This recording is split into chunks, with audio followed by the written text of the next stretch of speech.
Okay, we are turning the corner in our 40 days fasting and praying, learning how to be still and know that He is God. And in the last 10 days, our focus is going to be about how to respond to Him. And Jesus shares this with us in the Gospel of John, chapter 15, where He talks about that He is the vine, right? His Father is the vine dresser. Every branch in Him, right? It's either going to bear fruit or it's not going to bear fruit. If it's either we are either in Him or we are not in Him. Yes, He is the vine. We are the branches.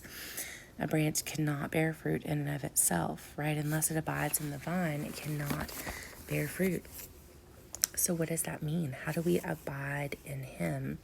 And we're going to look at 8 different ways to abide in Christ. And I really want us to take the days, each day, practicing how to really abide in this way. And so we're going to abide in the Word, right? We're going to talk about how to really read the Word, how to digest it, how to take that in. We're going to abide in prayer. We're going to abide in solitude. We're going to abide in fasting.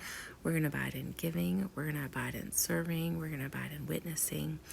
We're going to abide in gathering together as a people.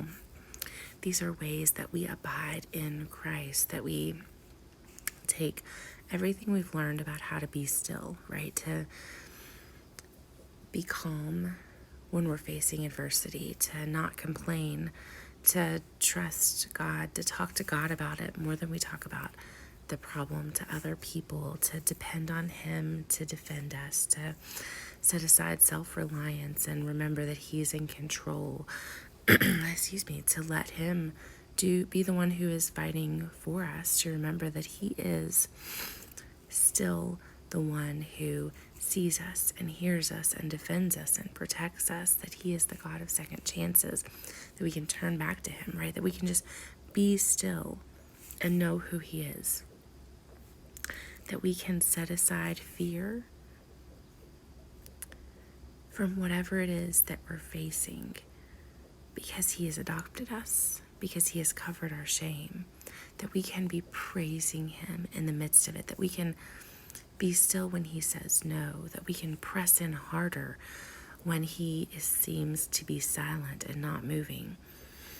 We can take everything that we have learned about being still and not being afraid and abide in Him, remain in Him, choose to stay where He is, being in His presence, choose not to move from where He has placed us. Abiding in Him is this process of meeting with Him each day, each morning, thanking Him for this new day, asking Him to be the one directing every step along our path, and then waiting until He does before we move, which is very challenging at times, right? But we're going to practice it as we finish out this 40 days fast. And you all have been doing amazing. I would love to hear in the comments how it's gone for you, what you've learned about the Lord, what you've learned about yourself, and what it is that you're fasting about. Maybe we can just pray over those things together. Cannot wait till tomorrow when we get into the next piece.